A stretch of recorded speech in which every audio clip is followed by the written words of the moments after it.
Hi everybody and welcome back to another Royal Reviewer channel episode. Today is the 10th of March 2023 and again I am back with some more royal breaking news relating to titles and styles. There has been change at the top, there has been change to titles and styles in the line of succession yet again. So let's start by wishing Prince Edward a happy 59th birthday. And to mark the occasion, the King Charles III, has finally decided to bestow or recreate, make a new creation of the title Duke of Edinburgh for him. So now Prince Edward is no longer known as his former highest title, the Earl of Wessex. He is now known as the Duke of Edinburgh. So we're going to talk all about that in this video.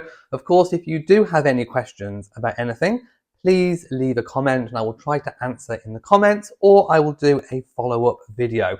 So news broke this morning. The royal family tweeted wishing the new Duke of Edinburgh a very happy birthday today. The King has conferred the Dukedom of Edinburgh upon his brother Prince Edward on the occasion of his 59th birthday, and there was some information that came with this. So I'm going to read the information, stop, talk about it, add my own comments and thoughts, and then we'll just see how this video pans out. So the King confers the Dukedom of Edinburgh upon the Prince Edward. His Majesty the King has been pleased to confer the Dukedom of Edinburgh upon the Prince Edward, Earl of Wessex and Forfar. A lot of people might not have known, I did make videos on this, but Edward is a double Earl. Of course, he was created the Earl of Wessex at the moment of his wedding, on the occasion of his wedding, because there was a promise of the Dukedom of Edinburgh title when Philip passed away. Well, not directly when Philip passed away, because of course Charles inherited Philip's titles. So when Charles became king, the Dukedom of Edinburgh is said to have merged with the crown, and then it's up to Charles to redistribute it. So that's why we've had to wait this amount of time between the former Duke of Edinburgh, Philip's passing, and this new creation. In the meantime, Edward was given by the Queen a different Earl title, a Scottish Earl title. Now it's spelt F-O-R-F-A-R. Most people might pronounce it as Forfar. It's not Forfar. It is pronounced as Forfar, as if it was spelled F-O-R-F-E-R, Forfar. So he's a double Earl. Okay, so let's wind back and talk about what I have said previously. So I said that I thought that the reason why King Charles hadn't immediately created the Earl of Wessex the Duke of Edinburgh was because he was waiting for an occasion to do so. It could have been the coronation, it could have been a wedding milestone anniversary, it could have been a birthday. I think it's a little bit, I wouldn't say 59 is a milestone birthday. I would say 60 is a milestone birthday. But I think because of the way things have panned out, because of the year that the Queen passed away, perhaps it was always in the Queen's wish to bestow the Dukedom of Edinburgh upon Edward on his 60th birthday. So if the Queen had lived, I'm going to make a prediction that it was her plans to bestow that title on his 60th birthday for a 60th birthday present. I mean, what else do you give a prince? So I think that would perhaps have been the plan.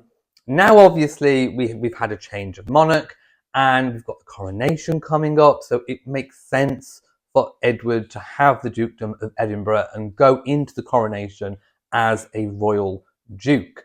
Also, we've had the updated line of succession with the titles with regards to Archie and Lilibet, now being known as Prince and Princess.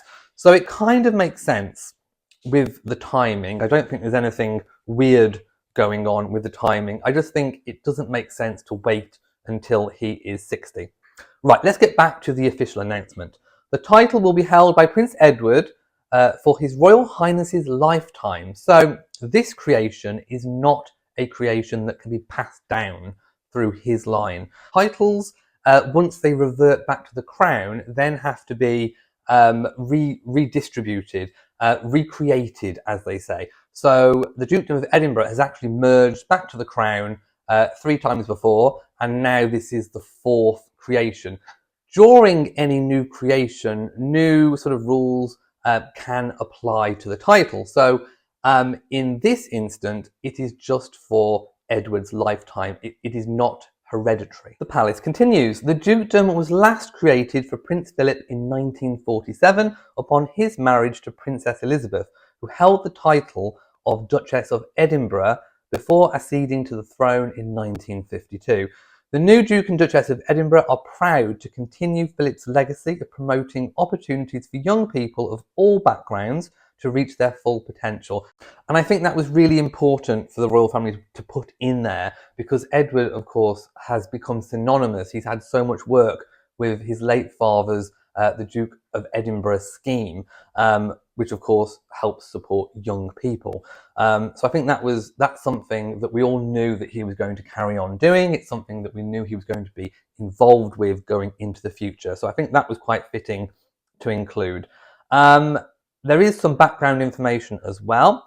By the way, these sorts of palace briefings are kind of put out there to help journalists construct their articles just so that they get the facts straight. But I quite like just reading from them and commenting as I go. I find it kind of structures things quite well.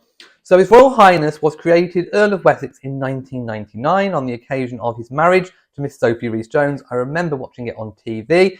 It was at St George's Hall at Windsor, St George's Chapel at Windsor.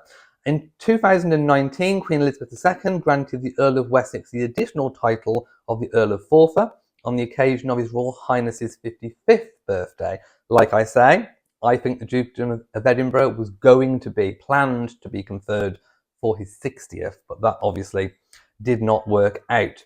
So carrying on reading this, according to the royal family statement, this is the 5th creation of the title. The first one being held by Prince Frederick, eldest son of King George II. The second being Prince William, brother of King George III, as part of the joint title, the Duke of Gloucester and Edinburgh. 1866 for Prince Alfred, second son of Queen Victoria, and 1947 Prince Philip, of course, husband of the late Queen Elizabeth II. Okay, so, I mean, finally, I've been waiting for this for a very, very, very long time. So I'm really happy and I'm really pleased for Edward and Sophie. But of course, a title change does impact the rest of the former Wessex, now Edinburgh family. We've got to get used to calling them the Edinburghs now, haven't we? So let's talk about now, we know what Edward is going to be known as. He will be styled as His Royal Highness, the Duke of Edinburgh. Now, he still retains his other titles. He is still a double Earl. He's still the Earl of Wessex. He is still the Earl of Forfar. But now Sophie is no longer the Countess of Wessex. She is the Duchess of Edinburgh, Her Royal Highness, the Duchess of Edinburgh. Now, what does that mean for the children? The children are very interesting because technically, under the George V Convention, we've heard so much about the George V Convention. I think I've spoke about it until it's coming out of my ear holes. So under the George V Convention, grandchildren of monarchs, reigning monarchs, are entitled to be, it's their birthright. We've heard lots of talk about birthright. It's their birthright to be known and styled as HRH, His or Her Royal Highness, and Prince or Princess. So Lady Louise Windsor and James Viscount Severn, Edward and Sophie's children, are technically HRH. They are technically Prince and Princess.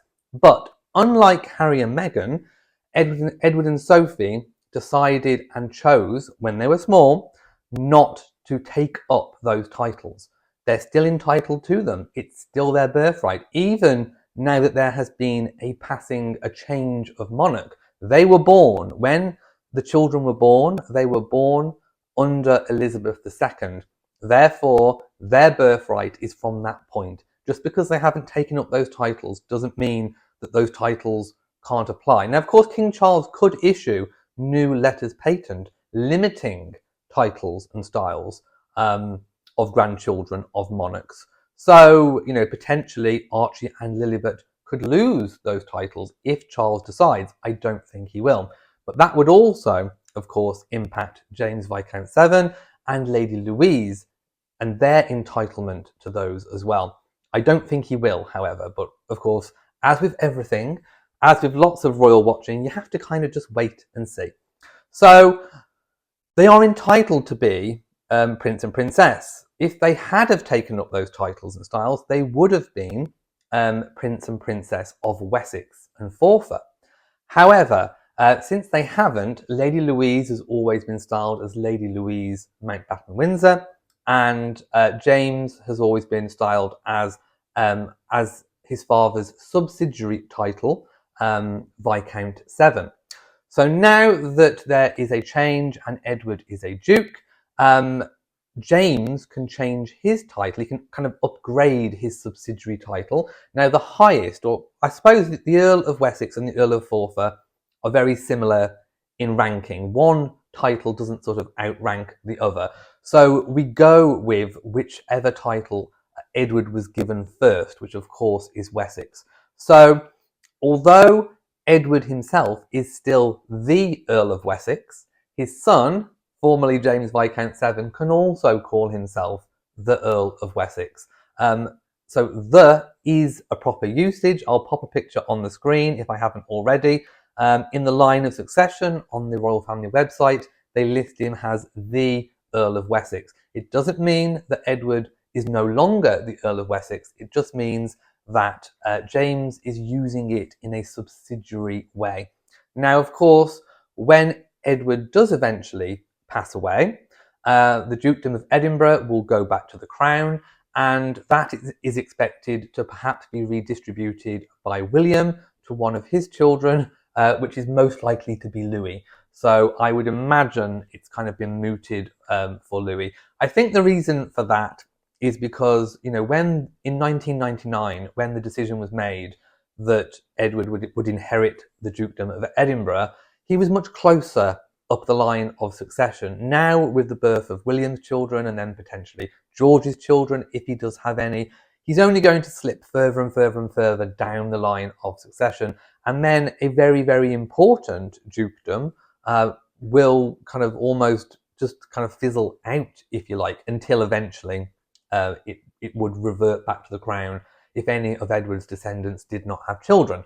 But I don't think they want to wait, perhaps generations for that to happen. So they kind of settled the matter by saying, yes, we will honour the late Queen and Philip's wishes, but it will revert back to the crown upon your passing. But like I said, James Earl of Wessex, now I'm still trying to get used to all these title changes, will inherit the double earldom. So he will be known as the Earl of Wessex and Forfar in due course, which I don't think is bad, all being said and done. Now, Lady Louise doesn't have a title change, being female, which is very outdated, but it is how it is. Facts are facts. So she doesn't have a title change. One of the things that I do want to kind of just muse, really, just talk about, is the fact that that the now Earl of Wessex, James, and Lady Louise could at any point, Lady Louise, because she's over 18, she could choose to take up her HRH and princess title. James, I think, has got a couple more years left. But if Lady Louise decides to take up her birthright, then she would be known as Her Royal Highness Princess Louise of Edinburgh, and James would be known as His Royal Highness Prince James of Edinburgh. Will they do this? I do not know. I mean, now would be a good time to do it, seeing as we've had a change of monarch, seeing as we've had lots of changes and upgrades of titles. Now would be the moment, if you were going to do it, where it would seem quite pertinent to do so. But we haven't seen any signs of that yet. So, of course, Lady Louise can make the decision for herself. Sophie and Edward could make the decision for James. Will we see this? I don't know. Let me know in the comments section, would you like to see this happen? It's also important to remember that the Dukedom of Edinburgh does not come with any property or lands attached to it. So there isn't any, vast estates that come with, for example, the Duchy of Cornwall or the Duchy of Lancaster. That is not the case. So it is literally just a title. It's also quite important to note the timing of the Sussex announcement of taking up Prince and Princess for their children, and of course the reveal of Edward. It's interesting to point out that the new Duke and Duchess of Edinburgh will be in Edinburgh today. Their first outing with their new titles in a city which inspired their name, during a reception to mark the first year of the war in Ukraine. So this information is not lost on me. I do think it is pertinent because royal engagements take a lot of planning, sometimes up to 6 months in advance. So this tells me that this is not a spur of the moment reaction to the Sussexes deciding to finally deciding to reveal the Prince and Princess statuses for their children. I think this has been planned, which tells me that did the Sussexes get wind of this title change and update to the line of succession, and did they want to get in there before this? It just kind of occurred to me that that could potentially make sense. Also, I'm not entirely sure whether or not Lilibet's christening was planned well in advance. We know from the Sussexes they claim that they invited the royal family, but as I've just said, royal diaries get booked up to 6 months in advance, and all of the royals that are said to have been invited were working during that week. I was in Windsor when William and Catherine were actually there doing engagements. So I think that it was almost impossible for the royal family to go to California to be at the christening because they were busy. But like I said, it's not lost on me. I think it was always the plan to announce the Dukedom of Edinburgh on Edward today. It just seems a little bit of a coincidence. I'm just saying it's a little bit of a coincidence that we got the news about the Sussex children just a few days prior. I'm just saying. I'm just speculating. I'm just saying, okay? Right, thank you for watching this video. If you have enjoyed it, then please give it a big old thumbs up. Don't forget to share on social media, and of course do hit the bell so that you know whenever I upload a new video. So from me, mwah, to you all. Until next time, goodbye.